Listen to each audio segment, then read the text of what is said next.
L'un de mes chapitres bibliques préférés est le psaume 91. L'ombre du Tout-Puissant tombera sur celui qui réside dans la chambre secrète du Très-Haut. Je déclarerai au Seigneur qu'il est mon Dieu, ma forteresse et mon refuge. J'aurai foi en lui. Le chapitre entier se concentre sur la protection qui accompagne le fait d'être un enfant de Dieu lorsque nous sommes en sa présence. D'après un commentaire biblique que j'ai lu sur ce chapitre, que pourrions-nous vouloir pour ne pas être capables de trouver en Jéhovah s'il est notre Dieu, notre refuge et notre refuge? Il n'est ni faible, ni moral, ni physique, ni faux. Il n'y a aucun risque à être déçu par lui car il est Dieu et non un homme. À qui avons-nous fait confiance? Nous le savons. Et cela me donne une confiance miraculeuse et renforce vraiment ma foi. Par conséquent, seriez-vous d'accord avec moi? Voudriez-vous lever la main en toute confiance en attendant que Dieu nous sauve parce qu'il est unique? Prions maintenant. Au nom de Jésus-Christ, Père Céleste. Je m'approche de tes portes avec gratitude et louange, en entrant dans tes parvis. Je veux exprimer ma gratitude pour ta gentillesse et ta miséricorde dans ma vie. Seigneur, je suis reconnaissant que tu sois dans ma vie. Tu es le grand je suis, le Seigneur Dieu Tout-Puissant. Je déclare que tu es le principal pilier de soutien et de refuge, et j'ai choisi de mettre ma foi dans le Dieu réel et vivant. Tu me donnes un endroit où me cacher des tempêtes de la vie. Et les défis. J'invoque le sang de Jésus pour chaque individu de ma famille. Pour la défense et le maintien de la vie. Je déclare et décrète ainsi que ni moi ni mes proches ne seront vaincus par les portes de l'enfer. Au nom de Jésus, Seigneur, je me confie, ainsi que ma famille, à tes soins. J'ai essuyé chaque montant de porte de ma maison avec le sang de Jésus. Au nom de Jésus-Christ, je demande la protection de chaque montant de fenêtre de ma maison. Puissiez-vous être votre pilier. Chaque nuit, il y a un incendie là où ma famille et moi vivons. Seigneur, tu as promis de garder loin de moi la maladie et l'infirmité. Je déclare par conséquent que je suis loin d'être malade ou malade. Je te demande de garder ma famille et moi à l'abri de tout danger que nous ne pouvons pas voir. Je demande à Dieu de me protéger, ainsi que mes proches, des démons de l'enfer, des esprits impurs, des malédictions générationnelles et du malheur. Grâce à toi, nous ne souffrirons pas. Dans le psaume 91, ta parole dit, tu me protégeras de la terreur de la nuit et de la flèche qui vole le jour. Ceci est au nom de Jésus-Christ de Nazareth, le nom qui a reçu un pouvoir au-dessus des autres noms. Et cette promesse m'a été donnée. À mon avis, vous êtes fidèle à votre parole. Père qui est aux cieux. Je suis venu vers vous avec un besoin de sécurité et de défense. Je vous approche avec une compréhension de votre immense force et de vos capacités. J'honore votre nom divin, la loi. Jésus, je t'aime tellement. Père Dieu, je te suis reconnaissant de m'avoir revêtu d'un manteau de justice. Qui, parce que le sang de Jésus-Christ a été versé pour moi, me couvre de la tête aux pieds. Et je suis conscient que je bouge et existais grâce à toi, plus qu'avant. J'abandonne ma vie. Ma progéniture. Et ce sont vos mains tendres, mes proches. Vous êtes Dieu compatissant. Nous prions pour que vous gardiez ma famille et moi en sécurité. Seigneur Dieu Tout-Puissant, entoure-nous de ton mur de feu. Alors entoure-moi et ma famille avec ta haie protectrice. Ton sang coule à travers son corps fort. Tu es une défense en toi-même, Seigneur. Ta parole éclaire mon chemin et sert de lampe à mes pieds. Ne me permets pas de tomber ou d'enfreindre la loi. Renverse les plans et les intentions de mes ennemis. Et au nom de Jésus, accorde-moi la victoire. Seigneur, combat mes guerres. Comme tu l'as promis dans ta parole. Tu as pris place à côté de ce 1414, qui promet que le Seigneur te défendra et t'accordera la paix. Je te demande, protégeons ma famille et moi. Et gardons le silence. Au nom de Jésus-Christ, je prie pour que nous nous arrêtions complètement afin que nous puissions être témoins de la main de Dieu à l'œuvre dans nos vies. Levez-vous et dites. Sans la loi? Cela nous aurait dévorés. Vous êtes un Dieu qui déplace les montagnes. Vous êtes notre défenseur, notre gardien et notre rédempteur, indépendamment de ce qui se passe dans ce monde. Ou ce qui se passe autour de nous. Quel que soit le Créateur, dis-je. Vous restez un Dieu bon et vous êtes toujours à la gorge. Il est immuable et ne nous abandonnera jamais. Vous êtes un Dieu qui, dans les circonstances difficiles, offre le calme. Pour ma vie maintenant, ô Seigneur. S'il te plaît, accepte toutes les louanges pour mes enfants et ma famille. Prends toute la gloire. Pour ma santé, prends toute la gloire. Regarde. Pour ma protection. Prends toute la gloire. Pour tout ce que je suis, prends toute la gloire. Au nom de Jésus. Je prie. Père Céleste. Je vous demande de regarder sur nous. Je te demande de veiller sur nous. Tu es l'alpha et l'oméga. Il n'y a personne comme toi, Seigneur. Nous cherchons refuge en ta présence. Éloignez-vous du Seigneur Jésus là où il semble n'y avoir aucun moyen. Dans cette situation à laquelle nous sommes confrontés, nous vous considérons comme notre libérateur, comme notre sauveur. Soyez avec les Scott. Tu es le grand berger. Tu ne nous quitteras jamais ni ne nous abandonneras. Menez cette bataille pour moi, Seigneur. Menez cette bataille pour ma famille. Père, je prie pour que tu veuilles nous entourer. Que ton amour nous couvre. Et que ton puissance nous protège. En ta présence, je sais qu'il y a la sécurité. Dans tout ce que nous faisons, Seigneur Jésus, en tant que tes enfants, partout où nous allons. Ordonne nos pas, Seigneur, passe devant nous. Va devant nous en protection, Jésus. Nous bénissons ton saint nom. Bien que nous soyons incertains de ce que les jours peuvent nous apporter. Toi, Seigneur Jésus, non. Notre début et notre fin. Et nous espérons que tu seras un Dieu fidèle pour nous délivrer lorsque nous invoquerons ton nom. Tu sais ce qui nous attend demain. Alors je me réconforte, Seigneur, parce que tu es un Dieu aimant. Seigneur, comme il est dit dans ta parole, tu es ma cachette. Tu me protégeras des ennuis. Et m'entoureras de chants de délivrance. Toi me préserveras de tout mal. Et tu veilleras sur ma vie. Que ta présence continue à être connue dans ma vie. Pour que mon âme sache que tout est possible avec toi et en ton nom. Et tu me donneras l'assurance que tu es un Dieu bon, que tu es un refuge dans les temps difficiles. Et tu prends soin de tous ceux qui ont confiance en toi. Et je déclare que j'ai placé ma confiance en toi, le Dieu des cieux, le Dieu qui ne dort ni ne sommeille. Ta paix, qui transcende toute compréhension, gardera nos cœurs et nos esprits. Même si nous croyons en la protection divine. Je dirai que vous donnerez des ordres à vos anges sur moi. Je tiendrai parole. Vous étiez qui disait que 1000 peuvent être fous à mes côtés. Étage dit 000 à ma droite, mais cela ne s'approchera pas de moi. Et même si nous sommes durement pressés de tous côtés, nous ne sommes pas écrasés.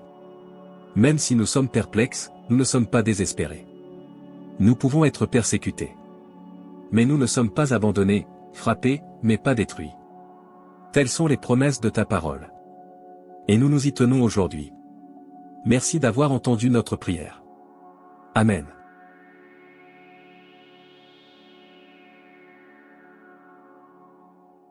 Le Tout-Puissant parle. De plus, il peut communiquer par sa parole ou par le Saint-Esprit lorsqu'il parle. Cette petite voix douce qui transperce votre cœur peut en être la source. À la lumière de cela, avez-vous peut-être réfléchi? Peut-être au milieu de ce que vous vivez et tout cela. Vous entendez parler de Dieu. Votre foi est mise à l'épreuve en ces temps difficiles. Ils entrent occasionnellement dans nos vies pour nous rappeler utilement quelque chose de crucial. Dieu nous est nécessaire parce que nous avons besoin de sa gentillesse et de sa grâce. Il est essentiel dans tous les aspects de notre vie. J'ai prié tout au long des dernières semaines. Jésus, j'ai besoin de toi. Saint-Esprit, j'ai plus que jamais besoin de toi. Et je mesure la situation en regardant autour de moi. Je suis témoin de la souffrance des uns et des difficultés rencontrées par les autres. Cela m'aide à comprendre que la vie est fragile. La vie n'est pas longue. Nous pouvons nous organiser et décider quoi faire. Mais au final, Dieu seul sait ce que l'avenir réserve à chacun de nous. J'ai eu l'impression que Dieu communique au milieu de toute cette incertitude, au milieu de toute cette agitation. Dieu a quelque chose qu'il veut enseigner à son peuple. Nous devons tous nous réveiller en cette période incertaine. Peut-être vivez-vous la même chose, mais rejoignez-moi pour vous tourner vers 2 Corinthiens 4, 18, qui déclare « Nous ne fixons pas nos yeux sur ce qui est vu. Mais qu'est-ce qui est invisible? Car ce qui est visible est éphémère. Mais l'invisible dure éternellement. » Cela m'indique que je ne dois pas baser mes décisions sur ce que disent les médias. La Bible devrait être mon point de départ plutôt que ce que disent les scientifiques ou les professionnels. Et quand j'utilise la parole de Dieu comme miroir d'auto-examen, en la comparant à ma vie comme une liste de contrôle, je peux entendre Dieu parler à ce moment-là. Et la raison en est que 1 Thessaloniciens 5 dans la Bible m'ordonne de prier constamment. Et je m'assure que cela allumette. Comment se déroule ma vie de prière? Matthieu 6, 33 dans la Bible m'ordonne de rechercher d'abord le royaume et la justice de Dieu. Est-ce que je le faisais maintenant? Était-ce Dieu que je cherchais en premier? En réalité, ce n'était pas le cas. Je veux progresser dans ma carrière. Je cherchais un partenaire. Je voulais une maison plus grande, ce qui n'est pas suffisant. Toutes les bénédictions, sauf celles qui les accordent. On me dit dans la Bible de ne pas avoir d'idole. Tout ce que j'élève au-dessus de Dieu est une idole. Encore une fois, si je suis vraiment honnête, tout ce que j'ai priorisé s'est transformé en idole si je n'ai pas donné la priorité à Dieu. Pour moi, cela sert de sonnette d'alarme. J'utilise maintenant de plus en plus la Bible comme une liste de contrôle pour ma vie, à mesure que je passe du temps à la lire. Je me suis rendu compte que Dieu parlait. Dieu nous réveille, nous appelle son peuple, sa progéniture. Selon Isaïe 55, 6 dans sa parole, cherchez le Seigneur pendant que vous le pouvez, pendant qu'il est proche, visitez-le. Ce verset cela me donne aussi une petite pause car cela fixe un délai pour chacun d'entre nous. Dieu est proche de ceux qui cherchent. Approchez-vous de Dieu pendant qu'il est encore proche, c'est Dieu qui parle. Le monde peut prétendre qu'en faisant cela, nous pouvons vous sauver la vie, mais en réalité, nous pouvons économiser votre temps et votre argent. Dieu déclare simplement, « Je suis ici pour sauver votre âme ». Le monde peut prétendre, nous pouvons vous donner cela, mais nous pouvons le faire pour votre protection et votre santé. Tout ce que Dieu dit, c'est qu'il est là pour vous accorder la vie éternelle. Même si tout le monde dit, nous pouvons vous donner cela par peur, nous pouvons également vous donner cela par anxiété ou tristesse. Dieu dit, je vous ai donné la puissance, l'amour et un esprit saint, je ne vous ai pas donné un esprit de peur. Et j'ai donc commencé à croire que peut-être, juste peut-être, cette saison, ce défi, cette période de l'incertitude, tout se produit pour une raison. Est une composante du plan de Dieu pour réveiller son peuple. J'ai demandé un jour à quelqu'un, que représente la croix? En réponse, il a expliqué qu'elle représente Jésus-Christ, sa crucifixion, son enterrement et sa résurrection. D'accord, c'est ça? J'ai demandé point non. Cela représente la délivrance, cela représente la vie éternelle, cela représente la bonté, la sainteté, la justice et même le pardon de Dieu. Cela représente les buts pour lesquels Christ est venu sur terre et le don de sa vie pour nous. Quand les autres vous regardent, que représentez-vous? Perçoivent-ils le Dieu qui est en vous à l'œuvre en vous? Soutenez-vous l'amour de Jésus-Christ? Êtes-vous prêt à remplacer la vie de Jésus? Vous voyez, nous devons nous remettre en question sérieusement. Quelle valeur défendez-vous? Prônez-vous le pardon? Par affection? Par souci de justice? Les autres perçoivent-ils l'amour de Jésus-Christ en vous lorsqu'ils vous regardent? Est-ce qu'ils réfléchissent pendant qu'ils vous regardent? J'aimerais lire l'histoire de la vie de cette personne. Je désire connaître le même bonheur que vous. Celui qui est dévoué à ses croyances. C'est une personne humble. Si tel est le cas, alors Dieu doit utiliser l'une de ces personnes. Tout ce en quoi vous croyez devrait être la caractéristique déterminante de votre vie. Je suis curieux de savoir quel type de fruits vous cultivez. Avez-vous manifesté des sentiments de colère ou d'amertume dans votre vie plutôt que d'amour? Leur tristesse perpétuelle, plutôt que leur sérénité, et leur anxiété et leur inquiétude plutôt que leur tendresse. Au lieu de joie, ils sont toujours malheureux. Êtes-vous comme moi un peu fou? En quoi croyez-vous et pourquoi? Les gens devraient être capables de chercher et de trouver le fruit de Jésus-Christ dans votre vie au lieu de s'inquiéter sans fin, de défendre et de s'appuyer sur la foi. L'arrogance, défendez l'humilité, défendez la douceur. Au lieu d'être gouverné par les émotions, les désirs ou la luxure, défendez la maîtrise de soi. Votre vie montrera qui vous représentez. Vous ne pouvez pas servir 2 maîtres à la fois, et vous ne trouverez jamais quelqu'un disant qu'il voit la lumière et les ténèbres chez une personne, la droiture et le mal chez une seule personne. Alors, qui est votre maître? Qui représentez-vous? Soit vous représentez l'un, soit l'autre. Décidez-vous et votre cœur de présenter les vrais fruits de Dieu. Présentez l'état d'esprit pur d'un enfant sincère de Dieu. Alors, quelles sont les choses de Dieu que je dois défendre? Demandez-vous? Bénis soient les pauvres en esprit, car le royaume des cieux est à eux. Bénis-le ou les doux, car ils hériteront de la terre. Bénis-le ou ceux qui ont faim et soif de justice, car ils seront rassasiés. Bénis-le ou les compatissants. Bénis-le ou les cœurs purs. Bénis-le ou les artisans de la paix. Jésus-Christ. J'ai dit très clairement ce que vous devriez défendre lorsqu'il nous a donné les béatitudes dans le livre de Matthieu, chapitre 5. Les béatitudes expliquent un ensemble de normes à respecter, un code de comportement, presque un ensemble de valeurs. Et des attitudes qui vont bien au-delà de la façon dont vous agissez le dimanche ou de ce que vous venez de dire. Ils deviennent ce que vous représentez. Ce à quoi vous vous consacrez, c'est ce que vous devez défendre.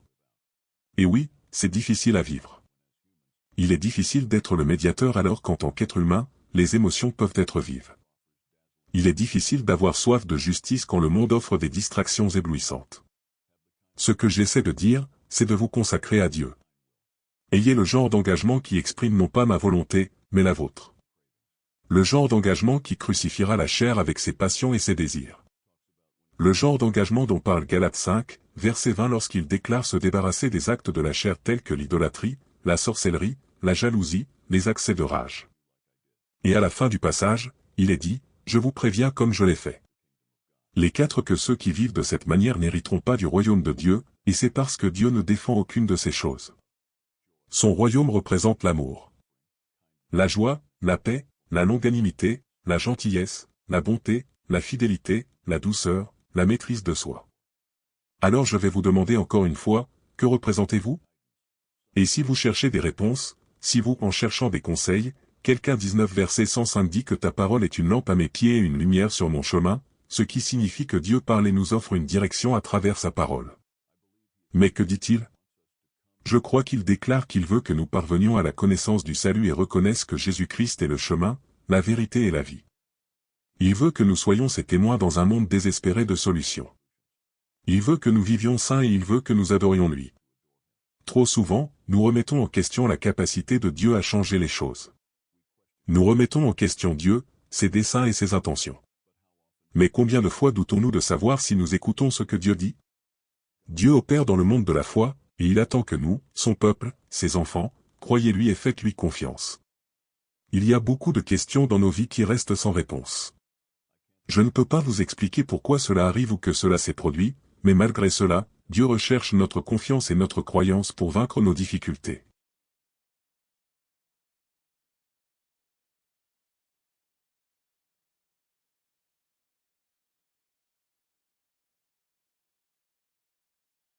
La requête. Pourquoi se lève-t-on le matin? Qu'est-ce qui me réveille, mais qu'est-ce qui me propulse en avant? Qu'est-ce qui me donne une direction? Comment ça se fait? Quel est le but de tout le temps que je consacre dans ma vie, non seulement à ma foi mais aussi à ma famille, à mes perspectives et à mon argent? Pourquoi l'univers est-il là? Quel est le but de ma vie? D'où suis-je originaire? Qu'est-ce qui m'amène ici? Vers quelle destination vais-je? Si vous souhaitez savoir quelle est la mission de votre vie en ce moment, Dieu est avant tout. Vous ne vous êtes pas créé, vous ne pouvez donc pas vous dire quel est votre but. Parlez avec votre Dieu créateur, qui a créé l'UNB, est la seule façon pour vous de savoir pourquoi vous êtes ici sur Terre, quel est le but de votre vie et pourquoi vous êtes ici. Examinez le manuel du propriétaire. Rien de ce que Dieu a fait n'est inutile. Chaque plante remplit une fonction. Toutes les étoiles servent à quelque chose. Chaque animal a une fonction. Dieu ne crée jamais quelque chose délibérément ou sans raison. De plus, si vous respirez et que votre cœur bat, votre vie a un sens. Dieu ne crée jamais quelque chose sans but, et le simple fait que vous vivez indique que Dieu a prévu que vous existiez. Nous découvrons notre identité et notre but dans la vie en Christ, qui est une composante du plan plus vaste que Dieu met en œuvre en tout et en chacun. Tout cela est énoncé dans le passage suivant, verset 16, du chapitre 1 de Colossiens. Tout du tout a commencé en Christ et trouve son accomplissement en lui. C'est en Christ que nous découvrons notre identité. Et la raison pour laquelle nous existons. Je dois donc vraiment découvrir qui je suis. Vous découvrirez qui vous êtes en Christ. Dieu t'a créé. Dieu t'a créé pour être avec lui. Jusqu'à ce que vous réalisiez que votre existence n'aura jamais aucun sens. L'un de vous fera l'expérience de la vie. Pourquoi diable suis-je ici? Dieu est avant tout. Dieu veut que vous le connaissiez et que vous l'adoriez. Dans le livre d'Osée, il dit ceci. Dieu déclare, « Je veux votre amour, pas vos sacrifices », dans Genèse 6, 6 à 7 de la Bible. Dieu vous parle maintenant. Je ne suis pas intéressé par vos offres. Je veux être connu de toi. La réalisation la plus importante dans la vie est que Dieu vous aime, et l'action la plus importante que vous puissiez faire est de lui montrer votre amour en retour. Chapitre 6 de 1er Timothée. C'est ce que dit la Bible. Quelques individus, ont négligé l'aspect le plus crucial de la vie. Ils ignorent Dieu. Ils ignorent Dieu. Non. Quand vous ne connaissez pas Dieu, comment pouvez-vous le savoir? Quand n'es-tu plus en contact avec Dieu? Comment pouvez-vous savoir si vous n'aimez pas et ne connaissez pas Dieu à ce moment précis? Dieu nous envoie un message d'avertissement, et chaque fois que vous rompez votre connexion avec lui, il explose dans votre vie comme une lumière jaune vif. Et c'est ce récit édifiant. Être concerné. Vous vous comportez comme si Dieu n'existait pas lorsque vous vous inquiétez. Vous vous comportez comme si c'était à moi de décider si cela se produisait. Non, c'est la décision de Dieu, pas la vôtre. De plus, lorsque vous vous inquiétez, vous vous comportez comme si vous n'aviez pas de Père céleste aimant et que tout était de votre devoir. Cependant, la Bible contenait 7000 promesses que Dieu avait déjà promis de réaliser. Tous vos besoins étaient préoccupés par ce que Dieu attendait de moi. Quel travail suis-je censé avoir? Pour travailler, où dois-je aller? Où dois-je aller à l'école? Comment dois-je procéder? Nous sommes constamment préoccupés par ce qu'il faut faire. Dieu est bien plus curieux à ce sujet. Pas dans vos actions, mais plutôt dans la personne que vous devenez. Vous n'irez pas au paradis avec votre carrière, c'est pourquoi. Votre voiture n'ira pas au paradis avec vous. Peu importe combien d'argent vous gagnez, vous n'irez pas au paradis avec elle, et vous n'allez pas non plus mourir en Chine. Vous adoptez votre personnalité. Après avoir vécu environ 80 ans sur cette planète, la seule chose qui ira au paradis, c'est vous. Vous ne gardez aucun de vos succès pour vous. Vous ne volez pas vos réalisations. Aucun de vos achats ne vous accompagne. Stockez les articles que vous avez accumulés, vous n'en prendrez aucun. Matérialisme, argent et autres choses similaires. Cela ne va pas au paradis. L'homme que vous devenez et la personne que vous devenez sont les seules choses qui iront au paradis. Votre caractère est la seule chose que vous apportez au paradis avec la femme que vous devenez. Et quand les choses arrivent, Dieu vous a placé sur cette terre pour vous aider à grandir en tant que personne, à mûrir spirituellement et à imiter Jésus-Christ. Le mot est la requête typique que vous posez. Ouais. Est-ce que cela a lieu? Ouais, est-ce que je vis cela? Pourquoi cela se produit-il en ce moment? Et la réponse? Cela répond à toutes les questions de la vie. Pourquoi imiter Jésus? Imitez Jésus. Dieu vous fera vivre ce que Jésus a vécu s'il veut que vous deveniez comme lui. De plus, Jésus a rencontré des difficultés. Jésus a-t-il déjà connu la solitude? En effet. La période où il a été mal interprété. En effet. Avec les moments où Jésus se sentait abandonné par les gens? En effet. Ou les moments où il avait envie d'abandonner et de se décourager? En effet. A-t-il déjà été simplement tenté à un moment donné? En effet. Ne pensez-vous pas que puisque Dieu a permis à son Fils de traverser tout cela, il vous permettra également de traverser cela? En effet. Pourquoi? Puisque votre caractère l'intéresse plus que votre confort. Ce n'est pas ça, la vie, une question de confort. L'éternité apportera du réconfort et le paradis apportera du réconfort. C'est là que vous étiez censé apprendre quelques leçons en classe. C'est seulement dans l'adversité qu'on peut apprendre.